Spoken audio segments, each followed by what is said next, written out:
ஆண்டவராகிய இயேசு கிறிஸ்துவின் நாமத்தில் காலை வாழ்த்துக்கள். மீண்டுமாய் 316 சேனல் மூலமாக உங்களை சந்திப்பதில் பெரும் மகிழ்ச்சி அடைகின்றேன். கடந்த வாரம் உறுதியாய் இருங்கள் என்ற தலைப்பிலே 4 தலைப்பிலே நாம் தியானித்தோம். ஜெபத்திலே உத்தமத்திலே உறுதியாய் தரித்திருக்க வேண்டும், மனதின் தீர்மானத்தில் உறுதியாய் தரித்திருக்க வேண்டும், விசுவாசத்தில் உறுதியாய் தரித்திருக்க வேண்டும், இன்னுமாய் பார்த்தால் கர்த்தருடைய உபதேசத்தில் உறுதியாய் தரித்திருக்க வேண்டும் சொல்லி பார்த்தோம். இன்றைய நாளிலே வேறு 4 தலைப்போடு கூட ஆவியானவர் நம்மோடு கூட இடைப்படுவாராக. தலைகளை தாழ்த்தி நாம் செபிப்போம். உம்மை நம்பி உந்தன் பாதம் உறுதியாய் பற்றி கொண்டேன், ஒருபோதும் கைவிட மாட்டீர்.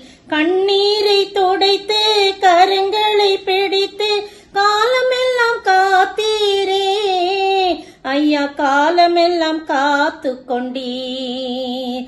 உம்மை நம்பி உந்தன் பாதம் உறுதியாய் பற்றி கொண்டோ, ஒருபோதும் கைவிட மாட்டீர். மகனாக மகளாக அப்பா என்று அழைக்கும் உரிமையை எனக்கு தந்தே ஐயா, உரிமையை எனக்கு தந்தே. உம்மை நம்பி உந்தன் பாதம் உறுதியாய் பற்றி கொண்டே, ஒருபோதும் கைவிட மாட்டேன்.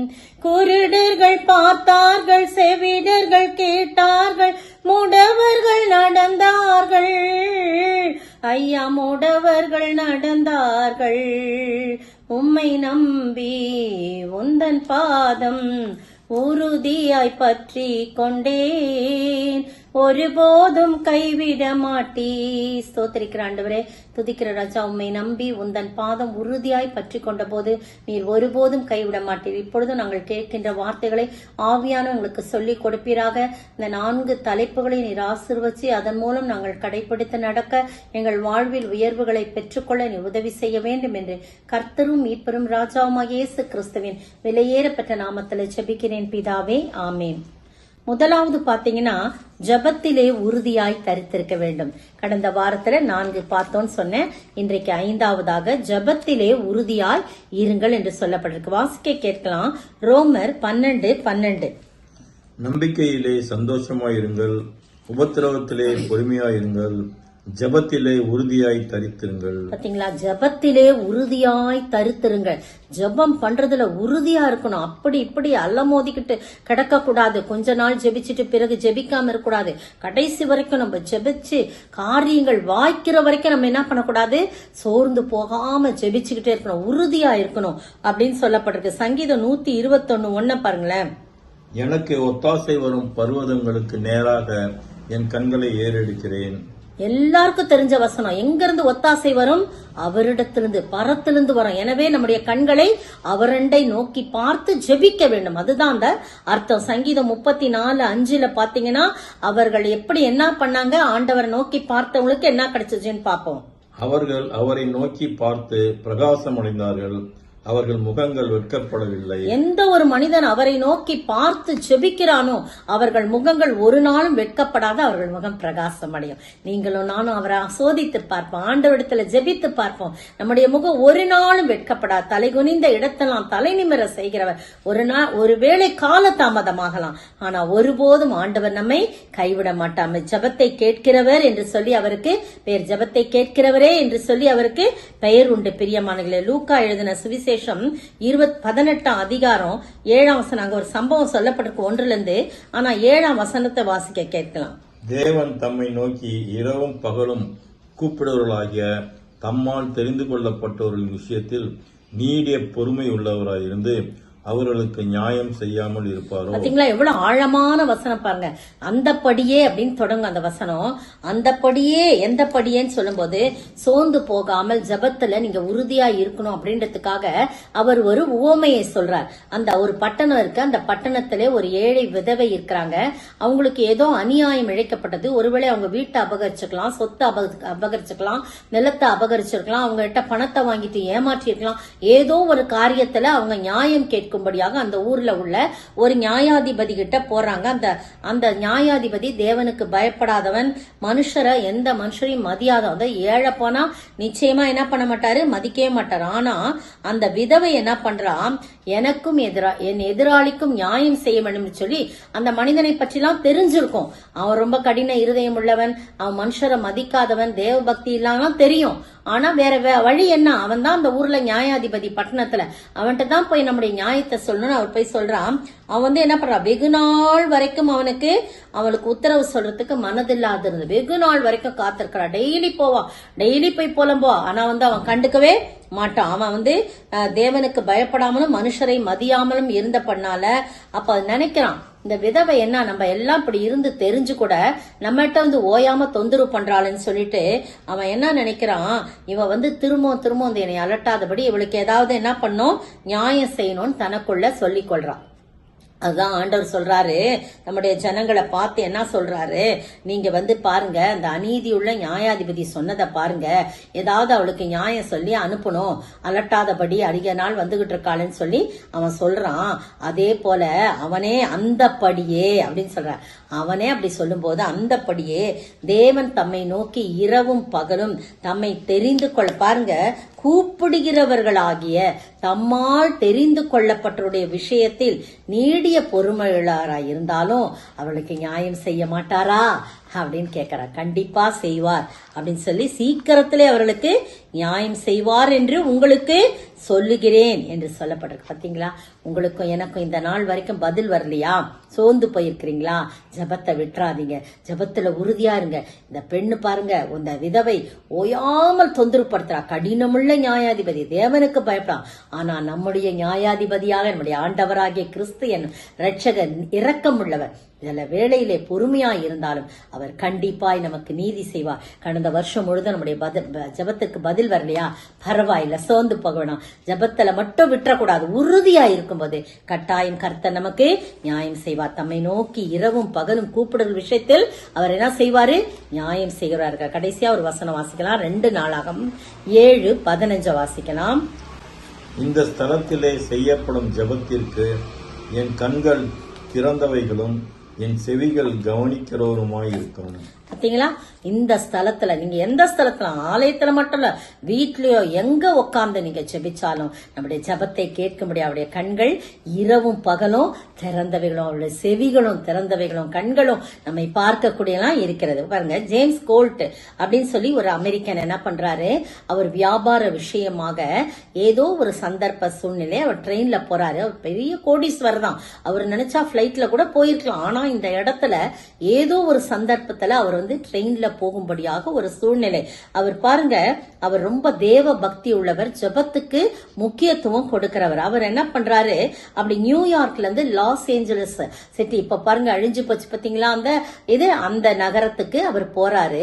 போயிட்டு திருப்பி வரும்போது அந்த வழியாக வராமல் ஆண்டவர் வேறு விதமாக அவரை வழி நடத்துறாரு. அப்ப தென் பகுதியில் உள்ள, அமெரிக்காவின் தென் பகுதியில் உள்ள அந்த வழியாக வரும்போது, டெக்சாஸ் மாநிலத்தின் வழியாக வரும்போது திடீரென்று ட்ரெயின்ல ஒரு ரிப்பேர் ஆயிடுது. அங்கெல்லாம் ரிப்பேர்லாம் ஆகாது, ஆனா ஆயிடுது. ஏதோ ஒரு காரணத்தை கர்த்தர் அனுமதிக்கிறார். அப்ப ட்ரெயின் இன்ஜின் டிரைவர் சொல்றாரு, நீங்க போய் ஒரு 5 மணி நேரம் ஆகும் இது ரிப்பேர் ஆகுறதுக்கு, அதனால நீங்க பக்கத்துல உள்ள கிராமத்துல போய் கொஞ்சம் ரிலாக்ஸ் பண்ணிட்டு வாங்க, 5 மணி நேரம் கழிச்சு வாங்க, நம்ம ட்ரெயின் ஸ்டார்ட் பண்ணிடலாம் அப்படின்னு சொன்னோன்னே இவங்க அவங்கவுங்க அவங்களுக்கு இஷ்டமான இடத்துக்கு போறாங்க. இவர் ஒரு ஆலயத்தை நோக்கி போகும்போது அந்த ஆலயத்துல முன்னால ரொம்ப கூட்டமா இருக்குது, எல்லாம் பதட்டமான ஒரு சூழ்நிலை இருக்காங்க. என்னன்னு விசாரிக்கும் போது இந்த ஆலயத்தை கட்டின கான்ட்ராக்டருக்கு, இன்ஜினியர் பணம் கொடுக்க முடியாதனால இந்த ஆலயம் ஏலத்துக்கு வருகிறது அப்படின்னு சொல்றாங்க. அப்ப அவருக்கு ரொம்ப மனசு கஷ்டமா இருக்கு. ஆலயம் ஏலத்துக்கு வரதானே, அந்த ஆலயத்துக்கு போய் பார்க்கும்போது அங்க ஒரு கூட்ட ஜனம் ஜெபித்து கொண்டிருக்காங்க. எப்படி ஜெபிக்கிறாங்க, போராடி ஜெபிக்கிறாங்க. ஆண்டவரே, இந்த ஆலயம் ஏலத்துக்கு போகுது, ஆனா அந்த போனாலும் எப்படி ஜெபிக்கிறாங்க, போனாலும் அதை திருப்பி நாங்க கட்டுறதுக்கு கட்டி அதை திரும்ப பெறுவதற்கு எங்களுக்கு பலன் கொடுங்க, ஒத்தாசை கொடுங்க, பண உதவி செய்யுங்க. நீங்க கண்டிப்பா செய்வீங்க. உம்முடைய ஆலயம் நீர் தங்கும் இடம், அது ஏலத்திற்கு போகக்கூடாது. அப்படியே ஏலத்துக்கு, ஏன்னா டைம் ஆயிட்டே இருக்குதுப்பா, அப்படியே ஏலத்துக்கு போனாலும் அதை நாங்க உடனடியாக திருப்பி வாங்கிக்கணும். அந்த அளவுக்கு எங்களுக்கு உதவி செய்யுங்கன்னு போராடி ஜெபித்து கொண்டிருந்ததை இவர் உள்ளம் அசைந்தது. வெளியே வருகின்றார். கன்சர்ன் இன்ஜினியரை கூப்பிடுறாங்க, அந்த வக்கீல கூப்பிடுறாங்க, எல்லாரையும் வச்சு பேசி நிறைய பணத்துக்கு ஏலத்துக்கு இவர் எடுத்து அந்த இன்ஜினியருக்கு சேர வேண்டிய பணத்தை கொடுத்து விட்டு அந்த ஆலயத்தை மீட்டு அந்த ஜனங்களுக்கு கொடுக்கிறார். எல்லாம் ஒப்பந்தம் எல்லாம் பண்ணியாச்சு, முறைப்படி எல்லாமே செய்தாகி விட்டது. அந்த ஜபத்திற்கு பதில் கரெக்டா டைம் பாக்குறாரு. 5 hours முடிஞ்சிருச்சு. ஆஹா, இதற்காக தான் கர்த்தர் என்ன ட்ரெயின்ல அழைச்சிட்டு போனாரு. வரும்போது வேறு வழியாய் அழைத்து வந்தார். இந்த இடத்துல ட்ரெயின் இன்ஜினை ரிப்பேர் பண்ண வைத்தார், ரிப்பேர் ஆகும்படியாக செய்தார். 5 மணி நேரம் டைம் கொடுத்தார். இந்த ஜபத்திற்கு, அந்த ஜனங்கள் பண்ணுகிற ஜபத்திற்கு பதில் கொடுக்க வேண்டும் என்பதற்காக என்னை ஒரு கருவியாக பயன்படுத்தினாரே. ஆண்டவரே உமக்கு நன்றி என்று சொல்லி ரொம்ப மன சந்தோஷத்தோட அவர் என்ன பண்ணாராம், ட்ரெயின்ல வந்து ஏறினாராம், தன் ஊருக்கு வந்து சேர்ந்தாராம். எவ்வளவு பெரிய காரியம் பாத்தீங்களா?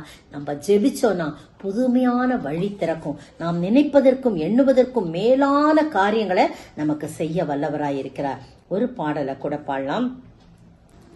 ஜபமே என் வாழ்வில் செயலாக மாற, ஜபாவியால் என்னை நிரப்பிடுமே. ஜபமின்றியே ஜெயமில்லையே, ஜப சிந்தையனில் தாருமே என் தேவா. ஜபமே என் வாழ்வில் செயலாக மாற, ஜபாவியால் என்னை நிரப்பிடுமே. 2வது பாருங்க, சுவிசேஷம் அறிவிப்பதில் உறுதியாய் தரித்திருக்கணுமா. அப்போஸ்தலர் நடபடிகளின் புத்தகம் 5ஆம் அதிகாரம் வசனம் 28 வாசிக்க கேட்கலாம். நீங்கள் அந்த நாமத்தை குறித்து போதகம் பண்ணக்கூடாது என்று நாங்கள் உங்களுக்கு உறுதியாய் கட்டளையிடவில்லையா? அப்படி இருந்தும் இதோ எருசலேமை உங்கள் போதகத்தினாலே நிரப்பி அந்த மனுஷனுடைய இரத்த பலியை எங்கள் மேல் சுமத்த வேண்டும் என்று இருக்கிறீர்களா என்று சொன்னான். அடுத்த வசனம் வாசிங்க.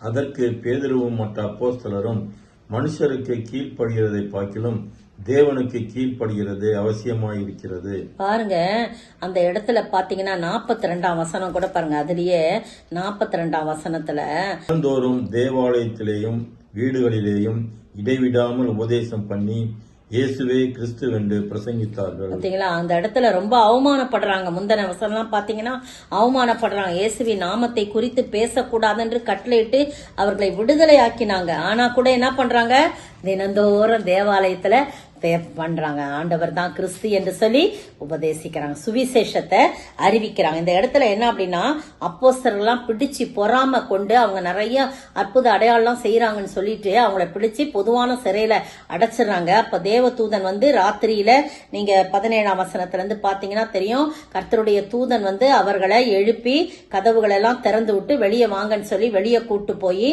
தேவாலயத்துல நின்று இந்த ஜீவ வார்த்தைகளை நீங்க எல்லாவற்றையும் ஜனங்களுக்கு சொல்லுங்கன்னு சொல்லிடுறார். ஆண்டவர் சொல்லி அனுப்புறாரு. தேவதூதன் வந்து சொல்றாங்க. உடனே இவங்க போய் என்ன பண்றாங்க, அதிகாலமே தேவாலயத்துக்குள் பிரவேசித்து ஆண்டவருடைய ஜீவனுள்ள வார்த்தைகளை சுவிசேஷமாக அறிவிக்கிறாங்க. அப்ப இந்த காலையில் அதிகாரிகள்லாம் என்ன பண்றாங்க, அவங்களை அழைச்சிட்டு வரத்துக்கு அனுப்பும் போது அவங்க எல்லாம் வந்து சொல்றாங்க, கதவெல்லாம் பூட்டி இருக்கு, சிறைச்சாலைக்கா அதிகாரிலாம் வெளியில தான் இருக்கிறாங்க, ஆனா உள்ள பார்த்தா கதவை திறந்து பார்த்தா யாருமே இல்ல, வெளியில பூட்டினபடி இருக்கு அப்படின்னு சொல்றாங்க.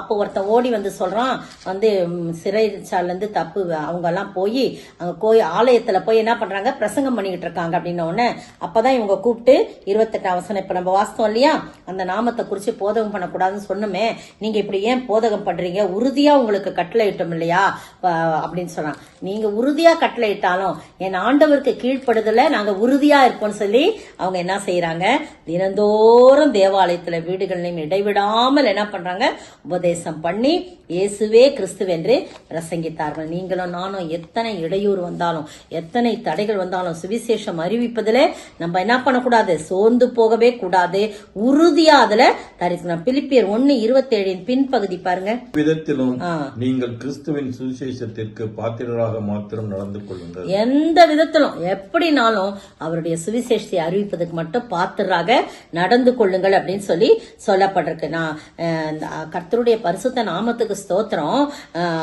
கடந்த 2014 ஆண்டிலிருந்து இன்றைய மன்னா என்று சொல்லி தினந்தோறும் மாதம் முழுவதும் ஒவ்வொரு மாதமும் ஒவ்வொரு தலைப்புல இன்றைய மன்னா என்று சொல்லி நம் பிராட்காஸ்ட் பண்றதுக்கு டெலிகாஸ்ட் பண்றதுக்கு கர்த்தர் வந்து உதவி செஞ்சிருக்காரு. யூடியூப் மூலமா ஒரு நாள் கூட அதுல தவறுனதே கிடையாது. கிட்டத்தட்ட 10 வருடம் முடிஞ்சிருச்சு. 11வது வருடம் ஸ்டார்ட் ஆயிடுச்சு. இடையில எனக்கு கொரோனா வந்துச்சு. எவ்வளவோ வீட்டுல பிரச்சனை, தடைகள், சுகவீனங்கள். ஒரு நாள் கூட வந்து எனக்கு பழையதையே போட்டுடலாம் அப்படின்னு சொல்லுவாங்க சில பேர் சொன்னாங்க, கொரோனால அஃபெக்ட் ஆயிருக்கு, நீ ஸ்ட்ரெயின் பண்ணாத. ஹாஸ்பிட்டல்ல இருந்துட்டு கூட நான் என்ன பண்ணுவேன், அந்த டெய்லி மண்ணாவை புது புது கனிகளா நம்ம ஆண்டவருக்கு கொடுக்கணும், பழச கொடுக்கூடாதுன்னு ஒவ்வொரு மாதமும் ஒவ்வொரு தலைப்பிலே எடுத்து ஆண்டவர் வந்து வார்த்தைகளை கொடுப்பாரு. அவர் வார்த்தையை கொடுப்பாரு, அந்த நேரத்துல பேசத்துக்குரிய காரியங்களை கொடுப்பாரு. எப்படியாகிலும் அந்த சுவிசேஷத்தை இதன் மூலமாவது அறிவிக்க நம்ம கொடுக்கப்பட்ட தருணத்தை வந்து நம்ம உபயோகப்படுத்தணும்னு சொல்லிட்டு SSA என்ற ஒரு ஊழியத்தின் மூலமாக இது எனக்கு கிடைத்தது. ஆனா ஒரு நாள் தான், இப்பொழுது ஒரு நாள் மட்டும்தான் அவர்கள் மூலமாக செய்தி கொடுக்கும்படியா கிருபை செஞ்சு என்னுடைய கணவர் சொன்னாங்க, நீ ஏன் முதல்ல 5 நாட்கள் சொல்லியிருந்தாங்க, அப்புறம் நிறைய பேர் சேர்ந்த உடனே ஒரு நாள் எடுத்தாங்க. அதுக்கான ஆண்டவருக்கு நன்றி செலுத்துறேன். என்னுடைய கணவர் சொன்னாங்க, நீ நம்முடைய மற்றவர்களுக்காக நீ தொடர்ந்து இதை செய்ய அப்படின்னு என்கரேஜ் பண்ணாங்க. அதனால ஒரு நாள் மட்டும் அவங்களுக்காக கொடுத்துட்டு மற்ற எல்லா நாட்களும் ஆண்டவருடைய நாமம் மகிமை உண்டாவதாக, மகிமைப்படுவதாக இன்றைய மன்னா என்ற தலைப்பிலே அந்த யூடியூப் மூலமாக கர்த்தர் வந்து செய்தியை ஒரு 5 to 6 நிமிஷம் தான் செய்தி கொடுக்கும்படியா கர்த்தர் கிருபை செய்தார். என்னுடைய உள்ளத்துல அப்படியே தாகம் இருந்துகிட்டே இருக்கும். எப்படியாகிலும் ஆண்டவருடைய சத்தியத்தை சொல்லணும், எங்க போனாலும் சத்தியத்தை சொல்லணும், எங்க போனாலும் அந்த டிராக்ஸ் எல்லாம் எடுத்துட்டு போவேன். ஆண்டவருடைய வார்த்தைகளுக்கு ஓடி ஓடி போய் நான் வந்து கொடுப்பேன். இந்த வாஸ்து பாருங்க, இதுல உண்மையாக உங்களுக்கு வாழ்க்கைக்கு பிரயோஜனமா இருக்கும் அப்படின்னு சொல்லி நிறைய ஊழியத்துக்கான காரியங்களை ஏதாவது ஒரு வழியில சின்ன சின்ன ஊழியம் தான் கர்த்தருக்காக எதையாகிலும் செய்யணும், கடைசி வரைக்கும் செய்யணும், அவர் கூப்பிடும்போது போயிடணும் அப்படின்றதுதான் என்னுடைய எண்ணம். ஒவ்வொரு நாளும் யாருக்காவது கண்டிப்பா இந்த மன்னா இல்லாம ஏதாவது ஒரு வகையில நான் செய்யணும்னு சொல்லி ஆசைப்படுவேன். கர்த்தர் இத்தனை ஆண்டு காலம் என்னை அப்படியாய் வழிநடத்தினார். அந்த ஊழிய வாஞ்சியை நிறைவேற்றி கொண்டிருக்கிறார். இன்னும் எத்தனை காலம் ஓட முடியுமோ அத்தனை காலம் ஆண்டவருக்காய் ஓட ஆண்டவர் கிருபை செய்ய. ஒரு உண்மை சம்பவத்தை சொல்ல இந்த தலைப்பை நான் முடிக்கிறேன். பாருங்க, ஒரு அருமையான 11 வயது சிறுவன் இருந்தான். அவன் வந்து ஹாஸ்பிட்டல்ல அவனுக்கு வந்து நாக்குல கேன்சர். அவன் பாருங்க, அவனுடைய ரொம்ப பக்தி உள்ள பையன். எப்படியாகலும் இயேசுவை பற்றி சொல்லணும்னு அவனுக்கு கடந்த ஒரு கிட்டத்தட்ட வந்து அவனுக்கு வந்து ரொம்ப காலமா அவனுக்கு கேன்சர் இருக்கு. ஆனா வருஷத்துக்கு ஒரு ஆத்துமாவையாவது நான் கொண்டு வந்துடணும் ஆண்டவரேன்னு சொல்லிட்டு அவன் வந்து ஆத்துமாக்களை ஆதாயப்படுத்துற பணியில இருந்தான். அப்ப வந்து அடுத்த நாள் அவனுக்கு ஆபரேஷனு. டாக்டர் வந்து சொல்றாரு, ரொம்ப ரிஸ்க்ன்றத பேசிக்கிட்டாங்க, ரொம்ப ரிஸ்க் தான் அப்படின்னு பேசுனதை இவன் கூட காதுல வாங்கிட்டான். அவன் வந்து டாக்டர் வந்து விசிட் வரும்போது, எனக்கு இன்னைக்கு பர்த்டே டாக்டர், நாளைக்கு எனக்கு பிறந்த நாள் அப்படின்னு சொல்லி சொல்றான். அப்ப சொல்லும் போது உடனே வந்து இன்றைக்குன்னு சொல்றான், இன்றைக்கு எனக்கு பிறந்த நாள், உனக்கு என்ன வேணும், நான் வீட்டுல போய் நான் உனக்கு ஏதாவது வாங்கிட்டு வரேன், உனக்கு என்ன கிஃப்ட் வேணும்னு கேட்கிறார். அப்ப அவன் சொல்றான், இல்ல டாக்டர், நான் 10 வருஷமா எனக்கு வயது 10 வரைக்கும் நான் 10 பேரை ஆதாயப்படுத்திட்டேன். தினமும் நான் ஆண்டவர்கிட்ட சொல்லுவேன், எனக்கு ஒரு ஆத்மாவை கொடுங்கன்னு. இப்ப இந்த ஒரு வார காலமா ஹாஸ்பிட்டல்ல இருக்கும்போது, ஆண்டவரே 11வது வயது வரப்போது, எனக்கு ஒரு ஆத்மாவை கொடுங்கன்னு ஜெபிச்சிட்டு இருந்தேன். இப்ப நான் உங்களுக்கு சொல்றேன், நிச்சயமா நீங்க ஆண்டவராகி இயேசுக்கிறது நித்திய வாழ்வை சுதந்திரிச்சிருக்கணும் அப்படின்னு சொல்லிட்டு மடமடன்னு அவன் நாக்குல புண்ணோட அந்த கட்டியோட அவன் சொல்லிட்டு அவன் சொல்றான், நீங்க அப்படி செஞ்சீங்கன்னா மறுமையில என்னோட நீங்க ஒரு நாள் வரும்போது நான் உங்களை அங்க சந்திக்கிறேன் டாக்டர், அதுதான் எனக்கு இந்த பிறந்த நாள் கிஃப்ட்னு சொன்னோன்னே டாக்டர் அப்படியே அழுதுட்டாரு. கர்த்தர் அவர் ஏற்றுக்கொண்டார். அவர் ஏற்றுக்கொள்ற மகனேன்னு சொன்ன மாத்திரத்துல அவருடைய ஜீவன் பிரிந்தது. வீட்டுக்கு வரார், ரொம்ப அழுகிறார். ஏன் கணவர் மனைவி கேட்கறாங்க, ஏன் இவ்வளவு சோகமா இருக்கீங்கன்னு. இது மாதிரி நடந்ததை சொன்ன ஒரு சிறு பையனுடைய ஆத்தும பாரத்தை பாருங்கள். நீங்களும் நானும் அந்த கஷ்டமான சூழ்நிலையிலே அவன் ஆத்தும ஆதாயம் பண்ண வேண்டும், என் கர்த்தருக்காய் நான் மறிக்க வேண்டும், உழைக்க வேண்டும் என்று சொல்லியிருந்தாலும் உங்களுக்கும் எனக்கும் அந்த தாகம் இருக்கிறதா? சுவிசேஷம் நம்ம கர்த்தர் மட்டும் நமக்கு செய்யணும்னு விரும்புறோம். கர்த்தருக்காய் நாம் எதை செய்கிறோம் யோசித்து பார்ப்போம். சுவிசேஷம் அறிவிப்பதில் உறுதியாய் தரித்திருக்க கடவுள். ஒரு பாடல் கூட பாடலாம். ஆத்தும ரட்சிப்பிழந்தவர் ஆயிரமாயிரமாய் அன்றாடம் இந்த மண்ணடியில் அழிந்து சாகின்றாரே. பாவம் பெருகுதே பாரும் பரநேசுவே, அழியும் மனுகுலம் அதையும் ரட்சிப்பீரே. எமது காரியமாகவே யாரை அனுப்பிடுவீர் என்றவர் அழைக்கும் இன்ப சத்தம் என்னுள்ளம் தோனிக்குதே. எத்தனை பாரமுள்ள ஒரு பாடல் இது. சாராள் நவரோஜி பாடல். நீங்களும் நானும் அதை அமைதலாய் பாடி ஆண்டவரை பறைசாற்ற உறுதியாய் தரித்திருப்போம். மூன்றாவது பாருங்க, நம்பிக்கையிலே உறுதியாய் இருங்கள் என்று சொல்லப்பட்டிருக்கிறது. எபிரேயர் 3:14 பாருங்க. ஆரம்பத்திலே கொண்ட நம்பிக்கையை முடிவு பரியந்தம் உறுதியாய் பற்றி கொண்டிருப்போமாகில் கிறிஸ்துவினிடத்தில் பங்குள்ளவர்களாயிருப்போம். பாருங்க, ஆரம்பத்தில் கொண்டிருந்த நம்பிக்கையிலே நாம் உறுதியாய் இருக்க வேண்டும் என்று சொல்லி சொல்லப்பட்டிருக்கு. இடையில நம்பிக்கை எல்லாம் குறைஞ்சு போக கூடாது. எப்பவுமே நம்ம கர்த்தர் மேல நம்பிக்கையோட இருக்கணும். அதே அதிகாரம், அதே எபிரேயர் 10:23 வாசிங்க. அல்லாமலும் நம்முடைய நம்பிக்கையை அறிக்கையிடுவதில் அசைவில்லாமல் உறுதியாய் இருக்க கடவும் வாக்குத்தத்தம் பண்ணினவர் உண்மையுள்ளவராய் இருக்கிறாரே. பாருங்க, அந்த நம்மளுடைய வாக்குத்தத்தம் பண்ணினவர் உண்மையுள்ளவராய் இருக்கிறார். நம்முடைய நம்பிக்கையில நம்ம எப்படி இருக்கணுமா? உறுதியாய் இருக்க வேண்டும் என்று சொல்லி திட்டமும் தெளிவுமா அந்த வசனம் நமக்கு சொல்லுகிறதை நம்ம பார்க்கிறோம். நான் அதை பார்த்த உடனே எனக்கு தானியேலின் சரித்திரம் எனக்கு ஞாபகம் வந்தது. தானியேல் 3:28-29 வசனம் வாசித்து பாருங்க. அப்பொழுது நேபுகாத்நேச்சார் வசனித்து சாத்ராக், மேஷாக், ஆபேத் நேகோ என்பவர்களுடைய தேவனுக்கு ஸ்தோத்திரம், அவர்கள் தங்களுடைய தேவனை தவிர வேறொரு தேவனையும் சேவித்து பணியாமல் அவரையே நம்பி ராஜாவின் கட்டளையை தள்ளி தங்கள் சரீரங்களை ஒப்புக் கொடுத்ததினால் அவர்கள் தமது தூதனை அனுப்பி தம்முடைய தாசரை விடுவித்தார். ஆதலால் சாத்ராக், மேஷாக், ஆபேத் நேகோ என்பவர்களுடைய தேவனுக்கு விரோதமாக தூஷண வார்த்தை சொல்லுகிற எந்த ஜனத்தானும் எந்த ஜாதியானும் எந்த பாஷைக்காரனும் துண்டித்து போடப்படுவான், அவன் வீடு எருக்களமாக்கப்படும் என்று என்னாலே தீர்மானிக்கப்படுகின்றது. இவ்விதமாய் ரட்சிக்கத்தக்க தேவன் வேறொருவரும் இல்லை என்றான். பாருங்க, அசைவில்லாமல் உறுதியாய் இருக்க வேண்டும் சொல்லி எபிரேயர் 10:23 வாஸ்தவம் இல்லையா? இந்த அசைவில்லாத உறுதியான நம்பிக்கையோட இருந்த பண்ணால இந்த புறஜாதி ராஜா என்ன சொல்ற, நமக்கு இந்த சம்பவம் எல்லாம் தெரியும் தானே. அவங்க பெரிய சிலையை நிறுத்தி 60 முழ உயரமும் 6 முழ அகலமான ஒரு சிலையை நிறுத்தி அதை வணங்கணும் அப்படி சொல்லி ஒரு ஆர்டர் போட்டவன. அப்படி வணங்கலன்னா உங்களுக்கு எரிகிற அக்கினி சுளைன்னு சொல்றாங்க. அப்ப சாத்ராக், மேஷாக், ஆபேத் நேகோன் வணங்கல. உடனே ராஜாட்ட போய் சொல்றாங்க. ராஜா ரொம்ப கோவப்பட்டு நீங்க ஏன் வணங்கலன்னு அவங்க சொல்றாங்க, நாங்கள் ஆராதிக்க சாத்ராக், மேஷாக், ஆபேத் நேகோ என்பவர்கள் ராஜாவை நோக்கி 16 வசனம் பாருங்க. நேபுகாத் நேச்சாரே, இந்த காரியத்தை குறித்து உமக்கு உத்தரவு சொல்ல எங்களுக்கு அவசியம் இல்லை. எவ்வளவு தைரியமா சொல்றாங்க பாருங்க. பெரிய அதிகாரத்துல ராஜா வச்சிருக்காரு. ஒரு நினைச்சா அந்த அதிகாரத்துல தள்ளி விடுவார். ஆனா அவங்க ராஜாதி ராஜாவாகிய கர்த்தரிடத்துல மட்டும்தான் நம்பிக்கை வச்சிருந்தாங்க. நாங்கள் ஆராதிக்கிற தேவன் எங்களை தப்புவிக்க வல்லவராயிருக்கிறார். அவர் எரிகிற அக்கினி சுளைக்கும் ராஜாவாகிய உம்முடைய கைக்கும் அவர் என்ன பண்ணுவார், எங்களை தப்புவிப்பார். அப்படியே விடுவிக்காமற் போனாலும் நாங்கள் நிறுத்தின பொச்சிலையை வணங்கவும் மாட்டோம், சேவிக்க மாட்டோம் என்பது ராஜாவாகிய உமக்கு தெரிந்திருக்க கடவுதுன்னு சொல்றாங்க. எவ்வளவு தைரியமா சொல்றாங்க. ஆனா ராஜாவுக்கு ரொம்ப கோவம் இருக்கிற சூடை விட உன்னை 7 மடங்கு சூடாக்குறாங்க.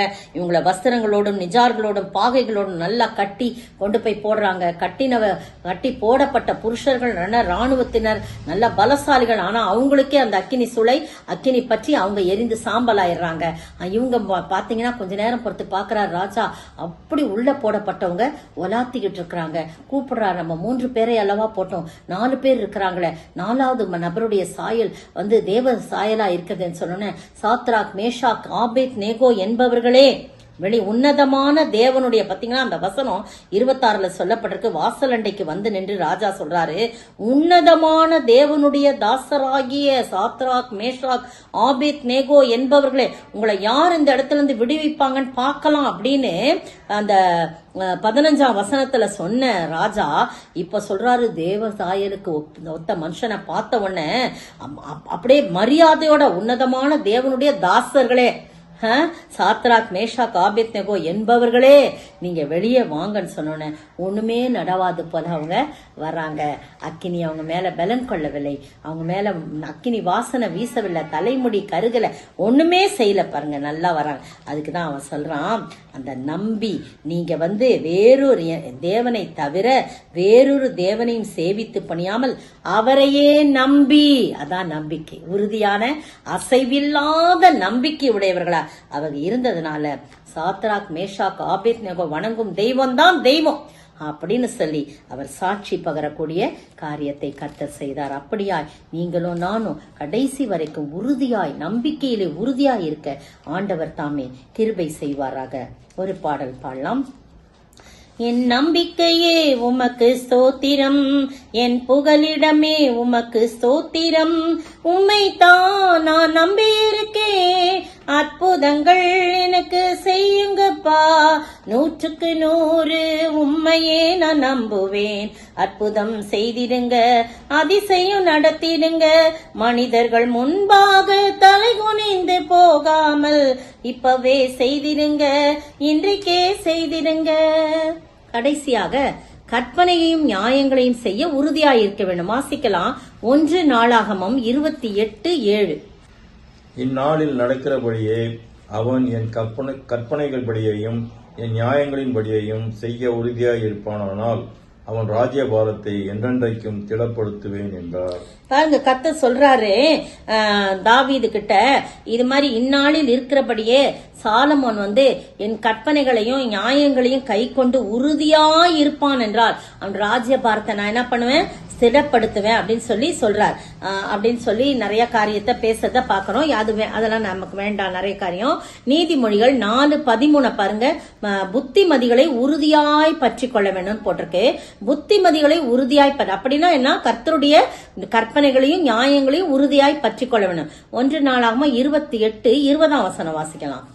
தாவீது தன் குமாரனாகிய சாலமோனை நோக்கி, நீ பலம் கொண்டு தைரியமாயிருந்து இதை நடப்பி, நீ பயப்படாமலும் கலங்காமலும் இரு, தேவனாகிய கர்த்தர் என்னும் என் தேவன் உன்னோடே இருப்பார், கர்த்தருடைய ஆலயத்தை கட்டுகிறதுக்கடுத்த சகல கிரியைகளையும் நீ முடித்து தீரும் மட்டும் அவர் உன்னை விட்டு விலகவும் மாட்டார், உன்னை கைவிடவும் மாட்டார். பாருங்க, இவ்வளவு உறுதியா சொல்றாரு. நீ பலம் கொண்டு தைரியமா இந்த காரியத்தை நடப்ப. என்ன காரியம்னா, இந்த தேவாலயம் கட்டுறது. அந்த 28ஆம் அதிகாரத்துல முதல் வசனத்துல பாத்தீங்கன்னா, கோத்திர தலைவர் அவங்க இவங்க எல்லாரையும் கூப்பிட்டு வச்சு தாவீது பேசுறான். இந்த மாதிரி நான் ஆலயம் கட்டணும்னு நினைச்சேன், நீ யுத்த மனுஷனா இருந்த, ரத்தம் நிறைய உன் கையில சிந்தப்பட்டுச்சு, அதனால நீ கட்டக்கூடாது, எனக்கு எத்தனையோ குமார் இருந்தாலும் சாலமோனை குறிச்சி சொல்லி அவன் தான் ஆலயம் கட்டுவேன்னு சொல்லிட்டாரு, அதனால அவன் தான் எனக்கு பிறகு அவன் இந்த ஆலயத்தை கட்டுவான் அப்படின்னு சொல்லி சொன்ன பிறகு இந்நாளில் நடக்கிறபடி கர்த்தர் சொன்னதை அவன்கிட்ட சொல்றார். அவன் என் கற்பனைகளின் படியும் அந்த ஜனங்க கிட்ட சொல்றார், என் நியாயங்களின் படியும் செய்ய உறுதியா இருப்பானாலும் அவன் ராஜ்யபரத்தை என்றைக்கும் திடப்படுத்துவேன்னு சொல்லியிருக்காருன்னு சொல்லி இந்த ஜனங்க கிட்ட அவன் சொல்றதை நம்ம பாக்குறோம். இந்த இடத்துல தாவீது சாலமோனை நோக்கி, நீ பலம் கொண்டு திடமனதா இருந்து காரியத்தை நடப்பிப்பா, கர்த்தர் உன் கூட இருப்பாரு, ஆனா நீ அந்த சகல காரியங்கள் முடித்து தீர்மட்டும் அவர் உன்னை விட்டு விலக மாட்டார், உன்னை கைவிட மாட்டார், நான் சொன்னதை மட்டும் ஞாபகம் வச்சுக்கோ, கற்பனைகளையும் நியாயங்களையும் நீ கை கொண்டு கடைசி வரைக்கும் அதுல உறுதியா இருக்கணும் அப்படின்னு சொல்லி சொல்றார். 2 நாளாகமம் 7:1 பாருங்களேன். சாலமோன் ஜெபம் பண்ணி முடிக்கிற போது அக்கினி வானத்தில் இருந்து இறங்கி சர்வாங்க தகன பலியையும் மற்ற பலிகளையும் பட்சித்தது, கர்த்தருடைய மகிமையும் ஆலயத்தை நிரப்பிற்று. அது பார்த்தீங்கன்னா கர்த்தருடைய ஆலயத்தை கட்டி முடிச்சிடறான், எல்லா காரியமும் ஒழுங்காயிடுச்சு. அதுக்கு பிறகு ஒரு ஜெபம் பண்றான். இது ரொம்ப பவர்ஃபுல் பிரேயர். எலியா ஜெபித்த போது வானத்திலிருந்து அக்னி வந்து எல்லா பலிபடத்தில் உள்ள எல்லாத்தையும் என்ன பண்ணிச்சு, பட்சித்து போட்டது. இவன் வந்து ஒரு சாதாரணமான ராஜா, ஆனா கூட ஆண்டருடைய அபிஷேகம் மேல இருந்தது. அவன் உண்மையா இருந்தான், கற்பனைகளின்படி நியாயங்களின்படி நடந்தான். ஆனா வந்து பாத்தீங்கன்னா அவன் ஜெபம் பண்ணும்போது வானத்திலிருந்து அக்னி வந்து என்ன பண்ணிச்சான், தகன பலியும் சர்வாங்க தகன பலிகளையும் மற்ற பலிகளையும் பட்சித்தான். அப்படி ஒரு பவர்ஃபுல்லான பிரேயர் பண்றான்றத நம்ம பாக்குறோம். 2 நாளாகமம் 7ஆம் அதிகாரம் 17-18 பாருங்க. உன் தகப்பனாகிய தாவீது நடந்தது போல நீ எனக்கு முன்பாக நடந்து நான் உனக்கு கற்பித்தபடியெல்லாம் செய்து என் கட்டளைகளையும் என் நியாயங்களையும் கைக்கொள்ளுவாயானால் அப்பொழுது இஸ்ரவேலை அரசாளும் புருஷன் உனக்கு இல்லாமல் போவதில்லை என்று நான் உன் தகப்பனாகிய தாவீதோடே உடன்படிக்கை பண்ணினபடியே உன் ராஜ்யபாரத்தின் சிங்காசனத்தை நிலைக்க பண்ணுவேன். பாத்தீங்களா எவ்வளவு உறுதியா சொல்றாரு ஆண்டவர். நீ ஒழுங்கா நடந்தினா உன் தகப்பனுக்கு நான் உடன்படிக்கை பண்ணிருக்கேன், அதுல நான் தவற மாட்டேன். ஆனா பாத்தீங்கன்னா 19-20 சொல்றாரு, நீ மட்டும் வழி விலகி போய் என் கற்பனைகளை விட்டு நீ போய் அந்நிய தேவர்களை சேவித்து அப்படிலாம் நீ செஞ்சினா உன் ராஜ்யபாரத்தை பிடுங்கி நான் மற்றவங்களுக்கு கொடுப்பேன், உன்னை நிலைச்சிருக்க பண்ண மாட்டேன். அவர்களை பிடுங்கி பாருங்க, நான் அவர்களுக்கு கொடுத்த என் தேசத்திலிருந்து அவர்களை பிடுங்கி என் நாமத்திற்கென்று நான் பரிசுத்தப்படுத்தின இந்த ஆலயத்தை என் சமூகத்திலிருந்து தள்ளி அதை எல்லா ஜனசதலங்களுக்குள்ளும் பழமொழியாகவும் வசை சொல்லாம வைப்பேன் அப்படிலாம் சொல்லிடுறார். அதே பாத்தீங்கன்னா நடக்குது. ராஜா வந்து 1 ராஜாக்களின் புத்தகம் பாத்தீங்கன்னா அவன் வந்து வழிவி போயிட்டான். 11ஆம் அதிகாரம் பாருங்க, 2-3 வசனங்கள்ல பார்க்கும்போது 2ஆம் வசனம் மட்டும் வாசிங்க, நேரத்தை கருது. கர்த்தர் இஸ்ரவேல் புத்திரரை நோக்கி, நீங்கள் அவர்கள் அண்டைக்கும் அவர்கள் உங்கள் அண்டைக்கும் பிரவேசிக்கலாகாது. அவர்கள் நிச்சயமாய் தங்கள் தேவர்களை பின்பற்றும்படி உங்கள் இருதயத்தை சாயப்பண்ணுவார்கள் என்று சொல்லியிருந்தார். சாலமோன் அவர்கள் மேல் ஆசை வைத்து அவர்களோடு ஐக்கியமாய் இருந்தான். பாத்தீங்களா, பல ஸ்திரீகளோட அவளுக்கு பார்வோனின் குமாரத்தையே நேசிச்சான். அது இல்லாம அம்மோனியர், மோவாபியர், ஏதோமியர், சீதோனியர், ஏத்தியர் அந்நிய ஜாதியான சகல ஸ்திரீகள் மேல ஆசை வச்சு அவங்களோட போயிட்டான். அது மட்டும் இல்ல, அவனுக்கு 700 மனைவிகளும் 300 மறுமனையாட்டிகளும் இருந்தாங்கன்னு போட்டுக்க. எவ்வளவு பயங்கரமான காரியம். அதனால அவங்கெல்லாம் வந்து இவனுடைய இருதயத்தை வழுவி போக பண்றாங்க. அந்நிய தேவர்களை நமஸ்கரிக்கிறான். சாலமோன் வயது சென்ற போது அந்த ஸ்திரீகள்லாம் அவனை அந்நிய தேவர்களை பின்பற்றும்படி அவனுடைய இருதயத்தை சாய பண்ணினார்கள். அவனுடைய இருதயம் தாவீதின் இருதயத்தை போல இல்ல. அதனால அவருக்கு ரொம்ப கோபம் வந்துருது. 11ஆம் வசனம் பாருங்களேன். ஆகையால் கர்த்தர் சாலமோனை நோக்கி, நான் உனக்கு கட்டளையிட்ட என் உடன்படிக்கையையும் என் கட்டளைகளையும் நீ கை கொள்ளாமல் போனாய். இந்த காரியத்தை செய்தபடியினால் ராஜ்யபாரத்தை உன்னிடத்திலிருந்து பிடுங்கி அதை உன் ஊழியக்காரனுக்கு கொடுப்பேன். பாத்தீங்களா எவ்வளவு பயங்கரமான காரியம். நீங்களும் நானும் அப்படிலாம் இல்லாதபடி கர்த்தருடைய கற்பனைகளை கை கொண்டு அதன்படி வாழ ஆண்டவர் கிருபை செய்வாராக. பாத்தீங்களா, இன்னைக்கு 4 காரியம் பார்த்தோம். ஜபத்திலே உறுதியாய் இருக்க வேண்டும், சுவிசேஷம் அறிவிப்பதிலே உறுதியாய் வைராக்கியமாய் நாம் காணப்பட வேண்டும். ஜபத்துல எவ்வளவு பிரச்சனைகள் வந்தாலும் பதிலே வரலனாலும் நாம் ஜபத் பண்றதை விட்டுவிடக்கூடாது. 3வது பாத்தீங்கன்னா நம்பிக்கையில, அவர் மீது கொண்டுள்ள நம்பிக்கையில எல்லா சூழ்நிலையிலும் உறுதியாய் இருக்கணும். கடைசியாக கற்பனைகளையும் நியாயங்களையும் கர்த்தருடைய வார்த்தைகளிலே கை கொள்ளுதலில் நாம் உறுதியாய் இருக்க வேண்டும். தலைகளை தாழ்த்தி நாம் செபிப்போம். நானும் அது கற்பனையை கண்ணோக்கி கை கொண்டு நடந்திட உமது நீதி நியாயங்களை காத்து நடக்க அருள் செய்யும் என்னாத்துமனேசரே, சித்தம் நடக்கட்டுமே. பாவியாம் என்னை மண்டையில் நேசமாய் வழி நடத்தும், நேசமாய் வழி நடத்தும், நேசமாய் வழி நடத்தும். ஸ்தோத்திரிக்கிற ஆண்டவரே, துதிக்கிற ராஜா, ஜபத்தில் உறுதியாய் தரித்திருக்க நீர் உதவி செய்வீராக. அப்பா கத்தாவே, உம்மை நன்றியோடு மை ஸ்தோத்திரிக்கிற எல்லா சூழ்நிலைகளிலும் உண்மையிலே நாங்கள் உறுதியாய் நம்பிக்கையிலே உறுதியாய் இருக்க, சுவிசேஷத்தை அறிவிப்பதிலே உறுதியாய் தரித்திருக்க ஆண்டவரே நீங்க உதவி செய்ய வேண்டுமாய் ஜெபிக்கிறோம். கர்த்தருடைய கற்பனைகளையும் நியாயங்களையும் கை கொண்டு அதன்படி நடப்பதிலே உறுதியாய் இருக்க உதவி செய்வீராக. இந்த 4 காரியத்தில் ஆண்டவரே, கடந்த வாரம் 8 காரியங்கள் நாங்கள் உறுதியாய் இருந்து அதன் மூலம் மூலம் கிறிஸ்துவின் ஆண்டவரை நாங்கள் மகிமைப்படுத்தவும், அதன் மூலம் நீர் எங்களை கனப்படுத்தவும் ஆண்டவரை நீர் கிருபை செய்வனமாய் ஜெபிக்கிறோம். யார் யார் இதை கேட்டுக்கொண்டிருக்கிறார்களோ ஒவ்வொருவரும் ஆண்டவரே தகப்பனே நீதாமே அவர்கள் ஒவ்வொருவரையும் ஆசீர்வச்சி இந்த காரியங்களை உறுதியாயிருந்து வாழ்க்கையிலே வெற்றி பெற்றுக்கொள்ள நீர் ஜெயம் எடுக்க நீர் உதவி செய்ய வேண்டும் என்று கர்த்தரும் மீட்பரும் ராஜாவுமாகிய இயேசு கிறிஸ்துவின் விலையேற பெற்ற நாமத்துல ஜெபிக்கிறேன் பிதாவே. ஆமீன், ஆமீன்.